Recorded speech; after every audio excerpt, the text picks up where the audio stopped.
Hi, good morning, good afternoon, or good evening to each of you, depending on when you're viewing this video. It is an absolutely beautiful day here in the great Midwest state of Wisconsin, and I have something really great to share with you today. I'm so excited to share with you maker spaces. Maker spaces are simply areas that you create in your classroom or perhaps within your school or media center that allow students to have some self-directed learning and creation. It allows them to tinker and play and to discover things on their own. So I have a whole bunch of apps and sites that I'd like to share with you today for creating maker spaces. So I've broken down the different maker spaces into categories. So we're going to be talking about 5 different categories, as you can see right here, and I'll go through each of these and share some sites and apps that you can use for each of these different categories of maker spaces. The first choice is what I call hands-on creations. This is kind of tinkering and playing and manipulating actual objects. The first app that I want to share for this category is called Foldify. This app allows you to create 3D objects that can be printed out and put together. So I would like to show you just a part of a YouTube video that shows how Foldify works.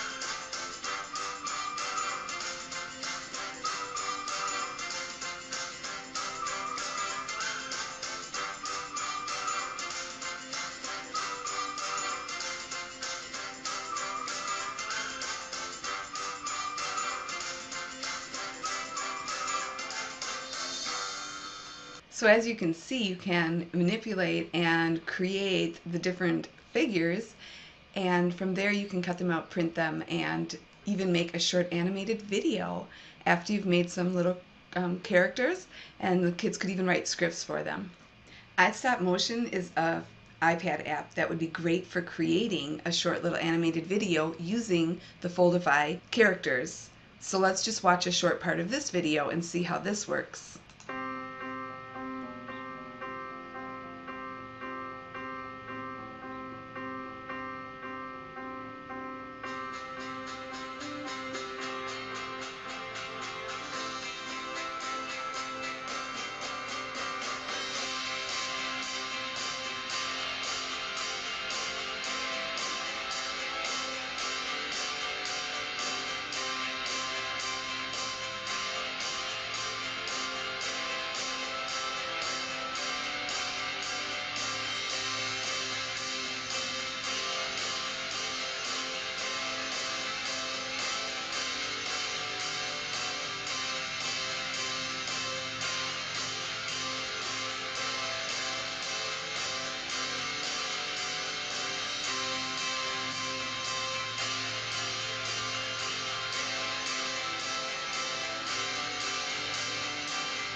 Alright, so you can see that the iStop Motion would be an easy way to create an animated video. The next thing I want to talk about is not an app, it's actually something that you purchase. It's called Makey Makey. I just bought mine. I got it on Amazon, so here's the Amazon site. Makey Makey cost me $50, and if you're a Prime member on Amazon, you can get it free shipping and in 2 days. So Makey Makey is a little computer board, as you can see here, which you can connect to your computer and then to everyday objects to actually manipulate and be able to control your computer through the different objects. I think the easiest way for me to explain Makey Makey is to again show you a short video.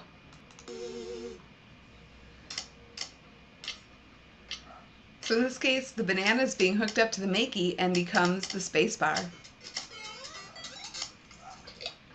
Here's some Play-Doh being used for the arrow keys.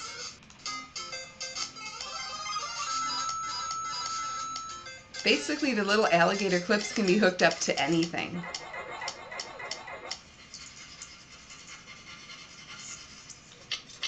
Even the paper.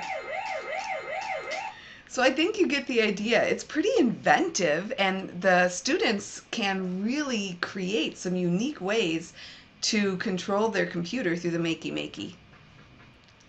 The next app that I want to show you that fits in with creation is called 123D Sculpt, and this is a free app. The 123D Sculpt allows you to take almost like a virtual piece of clay and begin to manipulate and sculpt it on your iPad.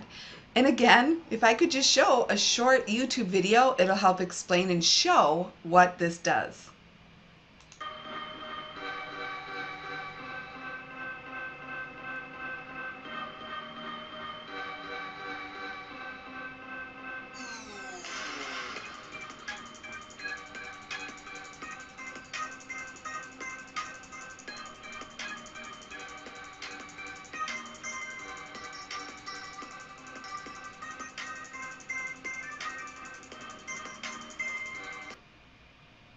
Oh, sorry, I was starting to have some fun with my 3D sculpt. At any rate, this app allows the kids to sculpt and manipulate, and when they're finished, they can save their creations to the gallery for others to be able to view. So I hope you think that 123D Sculpt is something your students might enjoy in the classroom for creation. Here's one more opportunity that your students could take advantage of for creation, and that's called Google SketchUp, which is a free download that you can use on your computer. And Google SketchUp allows the kids to create 3D buildings and creations, as you can see here. And these buildings that they create or different objects that they create can then be printed off or saved and shared with others. So Google SketchUp is another option for your creation. Moving on to another area for maker spaces, let's talk about programming and coding, which has become very, very popular in the last couple years for students. The first thing I want to share with you is something called Sphero, and I have to give a shout out to my amazing friend Naomi Harm, who actually was able to get a Sphero and send it to me, and my sons and I have been having a blast with Sphero, and my students in the classroom are so amazed and just so interested in this new technology. So let's watch a short video showing how Sphero works. It's a little programmable robotic ball.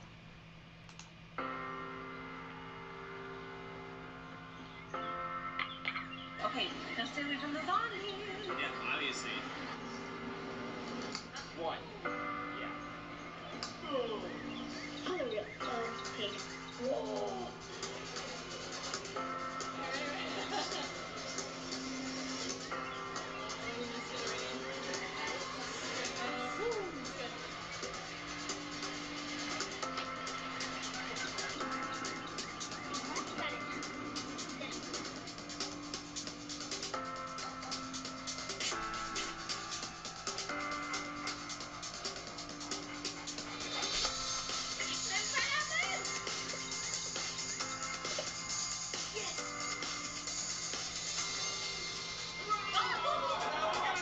Alright, well, you can watch the rest of that video because I will be sharing out all the videos and links and everything from today's chat with Deb. But as you can see, the Sphero allows you to control it through either an iPad or even a smartphone.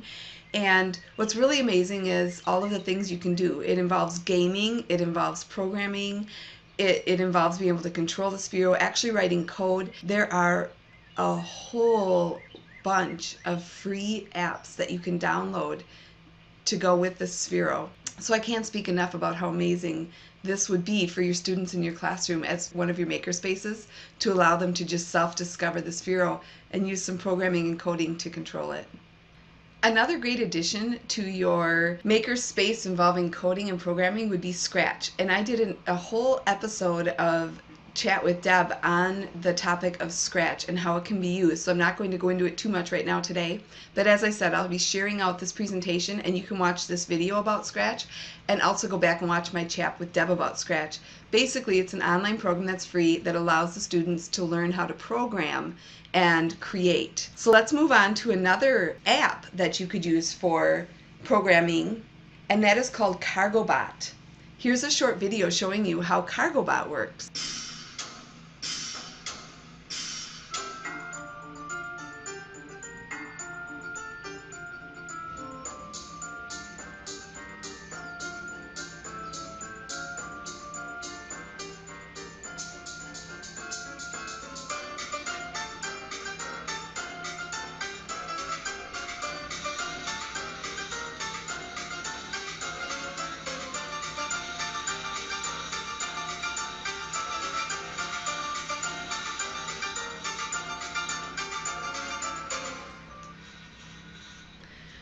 So CargoBot will allow you on the iPad to be able to code and program for your robot to move the cargo. And the last thing I want to share that fits underneath the coding and programming for Makerspaces is Tinker. This is also an iPad app. Let's watch a short YouTube video about Tinker. Welcome to Tinker. Tinker is a creative computing platform that teaches programming in a fun, intuitive, and imaginative way. Visual code blocks in the Tinker workshop provide a simple drag-and-drop learning environment, making programming your own games and interactive stories easy and fun. Tinker tutorials teach you all you need to start building amazing projects. Take a lesson to learn how to program keyboard controls to your character, or learn how to use the physics engine to make a physics-based basketball game. Kids love Tinker because it makes it easy to create your own interactive animations, use math concepts to create beautiful math art, craft digital cards and stories for your friends and family, or imagine and create your very own unique game. Every day, kids all over the world imagine and create tons of exciting and fun projects at school and at home. Ready to start tinkering? Get started with our tutorials and be a creator. So I think Tinker would be an awesome addition to any makerspace that involves programming and coding with your students. All right, so moving on to the third choice that you could use for creating makerspaces in your classroom or in your school. You could make a station all about Rube Goldberg. And if you've never heard of Rube Goldberg before, he was the inventor of kind of a cause and effect type of idea of where you create things that manipulate one another. So let me give you the simplest example of what Rube Goldberg is really all about. So the simplest example is the game Mousetrap, where you turn a crank and the marble starts to drop, and because the marble travels along and hits one thing or makes another thing drop, it'll then cause the next thing to happen. So let's watch a quick example of Mousetrap.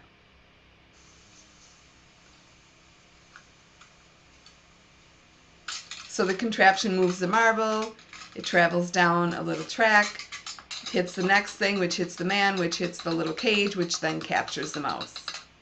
So the first thing I would do is set up a station where the students could experience several different websites that allow them to play around with contraptions that can be adjusted and fixed to make the marble or whatever's being dropped go through. So Goldberg to Go is a website that uses a little wrench and they go ahead and fix things to make the marble go through the contraption.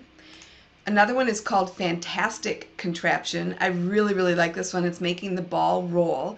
And the students really have to be quite intuitive to figure everything out. They can get hints and such along the way, but they really do have to persevere and keep trying to make it all work. And another one is called Warebox, and I really like this one. I've played with this one a lot. So each time to begin with, it kind of gives you a little tutorial to help you figure it out, and then each time you have to figure out to move to the next level. And yet another website is called Solid Edge Garage, very much like a Rube Goldberg, where you're making the marble go through the contraption and you have tools and such to fix and make things work the way they should. After the students have gotten a really good idea of what Rube Goldberg machines, how they work and what to do, I would allow the students then to have materials, cardboard and pieces and plastic and whatever they want, to then create their own Rube Goldberg. Of course, the simplest way to do this would be give the kids a box of dominoes. Let them set up those dominoes so when you push the first domino, all the other dominoes follow. That's probably the simplest version of a Rube Goldberg that I could think of. But allow them to just have lots of different materials and to create their own Rube Goldbergs. There's a lot of YouTube videos too of people who have created their own homemade Rube Goldbergs that you can just search out and find and share with your students. All right, so then there's choice 4, which is using science and physics for a makerspace and allowing the kids to discover through the use of playing games how physics works or how the science concepts work. So let me show you my first choice. This is a website called Flabby Physics, and I'm going to take you to that website and show you how it works. So here I am on Flabby Physics. It says click me to enjoy hours of quality entertainment, and controls is a space bar. The whole object of the game here is to get the ball to hit the star. And by using my space bar, I should be able to get that ball through the use of physics to hit the star. So that one wasn't too difficult. Now, the space bar, the longer you hold it, you can see I did not succeed there. The longer you hold it, the more force you get. So let me try again. There, I got it. Oh boy. Oh, hey, on the first try. I have had a bit of experience at this game, I just want you to know. I'm making this look easy, folks. But it does get harder, and the kids really have to think about the force and the motion and the physics behind this flabby physics. I'm doing pretty well today on this game. I don't have much more time, so I have to stop playing, but I think your kids would really enjoy this game. Here's another great site for the makerspace under the concept of science and physics. This is called Contour, and we're going to go ahead and go to the Contour website. So Contour is made by Huda Math, and it's a simple idea that you have to contour a flat surface to get a marble to roll. I'm on level 1 right now. And so here we are, and here's our ball. We have to get it to hit this target. But for it to move, I have to find a place on the flat surface to add contour. So I can add some here, I can add some here. The whole idea is I have to get that marble to hit that spot right here, and I still haven't hit it. I'm still trying to get it there. I'm trying to see if there's anywhere else I can add contour. Oh, I finally did it. And then it shows the path that I used to get to that spot. Then I keep moving up levels, and it keeps becoming more and more difficult. So this time I have to get over to here. So again, I'm going to add contours. I'm not doing so well, am I? You can also take a contour and make it go down. In a way, it feels a little bit like mini golf. And so as I continue, wow, I hit the target, I continue to see how the different contours shape that flat surface. My students really do enjoy going through the different levels. And again, they have to be very intuitive and really persevere to be able to move up each level. And finally, I want to share an iPad app called Tinkerbox. And I think Tinkerbox is sort of a combination of Rube Goldberg as well as science and physics. So it would really fit under either of those maker spaces. But I'd like to actually give you a little demo of the Tinkerbox on the iPad.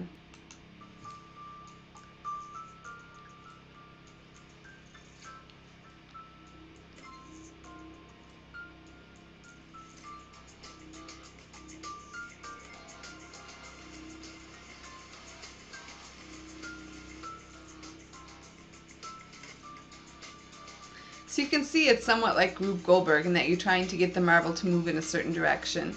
But as you move up through those different levels, the physics of science really comes into play as well. The kids can invent, as you can see, their own contraptions that move. So I think your students would really enjoy this app, and I think they'd have a lot of fun creating with it. Well, that brings us to our last choice for a makerspace, and that would be the idea of gaming. And I know that my students love gaming. They love their Xboxes and their PlayStations and all that good stuff.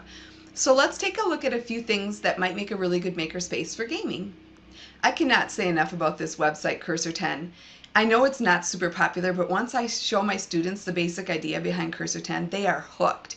And let me tell you, it is a game of racing against time and trying to really test your memory and really test your patience. Let's just take a quick look at how it works. It looks a little old school, doesn't it? The whole idea here is that you get 10 cursors to use to try to get to the 16th floor. To get up a floor, you have to click on the stairs. Sometimes it's as easy as just clicking the stairs, and other times you have to do something first before you click the stairs. So I'm going to start the game, and I'll show you how it works. But understand that after I've lost my first cursor, if I don't get to the 16th floor on my first cursor, that cursor will show up with my second cursor, and it'll show me exactly where I went the last time, which is very helpful. So let's take a look. I'm going to click Start, cursor ready 1. I'm going to click the stairs to go up, click the stairs to go up. Now I don't have stairs, but I have boxes. I have to figure out which box is it that will give me stairs. So I'm clicking up, there it is, and I want to remember this is the one. Click the stairs, stairs, stairs, and I'm moving up. Uh-oh. Now what? Oh, this one comes up. Oh, and I'm finished. I lost cursor 1. But see how cursor 1 is showing me where I went last time? Now, if I continue to go, let's see, it was this one? No, wait, it was this one. Okay, so I did it quicker that time. And I'm trying again to get to the 16th floor. Now, the only way to use the stairs is to use my last cursor. Here's cursor 1. I can use cursor 1 to click on the stairs, and now I've lost cursor 2. So you continue, but using your previous cursor to help you to get stairs that weren't showing the first time, and so on and so forth. I hope that gives you the gist of the game. and you're racing against time trying to get to that 16th floor. This is such a fun game to play. Here's another great site for gaming that would be a great thing to add to any makerspace. Machinarium's available on many different platforms. You can play a demo for free, or you can buy the game for any of these different platforms. But if you hit this play demo, it does allow you to actually play part of the game.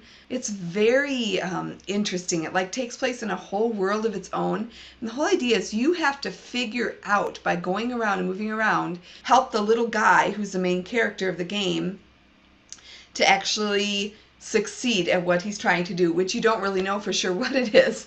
So you can see here this little video part of the game is playing, and I can see I've got some things here. And like I said, it's a very unique world. Here I have something. I can move this little helmet. Whether that helps me or not, I'm not sure. And I just keep looking around trying to figure out, what is it I can click on? What is it that I can manipulate to make this game move? It's very intuitive, as I said. The kids really have to work hard to play this game. There are so many fun online games that you can find for your students, and I know Minecraft is one of them that's been really popular, so that would be another option. This is kind of a simpler one called Wake Up the Box, and this is just one on the computer that you can get free for your kids. There's no download or anything, it's just a website. So let me take you to Wake Up the Box. So here's the box sleeping, and I'm going to click on New Game, and you move up different levels. So we'll go to level 1, and I have to wake up this Mr. Box here, and it says with wood parts, so I can attach them to wood, but not to metal or brick. And I should place it here. So the first time it shows me, oh, the box woke up and level 1 is complete. So then I move on to the next level. And again, it's going to help me in the beginning by giving me lots of hints. As you move up the levels, fewer and fewer hints are given. A seesaw is not a good place to sleep. Here he goes. And I've completed the level.